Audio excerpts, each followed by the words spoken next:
Back in May and June, people used to think that emerging economies were facing two kind of independent threats. One was the consequences of tapering, and the other was, quote unquote, China risk, the idea that if China faces an abrupt slowdown, that could be a shock for all emerging economies. Do you see an abrupt slowdown coming in China?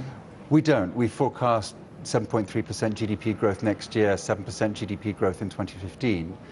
But China has vulnerability, and that vulnerability results from the fact that for the last 4 years it's been pursuing a credit-driven, investment-oriented growth model that is rapidly losing efficiency. And we've had examples in the past of countries like Japan in the early 1970s or Korea in the mid-1990s that have pursued similar growth models that ended abruptly. In those cases, the abrupt end, Japan in 1973, Korea in 1997-98, was the result of an external shock. And I think that's kind of where the analysis has got to end. China is vulnerable to an external shock. Love the Japan story. I think the blueprint's there. I think we're going to see the yen continue to evaporate against the euro especially, and also against the dollar. We also like the equity markets very much. I think they're committed to it. I think they've seen what happens when they don't do anything. It's sort of a flat market for the last several years. It's only in 2013 that it's really taken off. I think that trend's going to continue into 2014 and perhaps beyond.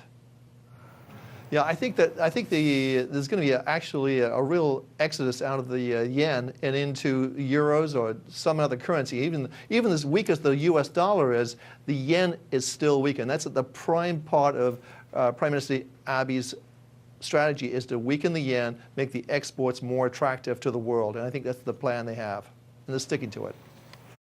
For sure. Between now and obviously the holiday season, that is the question. The market's a bit schizophrenic about it in the sense that they ought to rejoice the fact that the U.S. recovery is picking up some momentum, as indeed the world economy is, but they seem to be fretting more about the consequences in the sense that perhaps the taper will take place next week. Should they taper? There's no reason not to, is there? In a sense, there's no reason not to. If you go back to the press conference that Ben Bernanke held when they made the decision not to taper in mid-September, he cited two factors that were risk factors. One, that higher bond yields in the U.S. might slow growth, and two, the prospect of a fiscal impasse.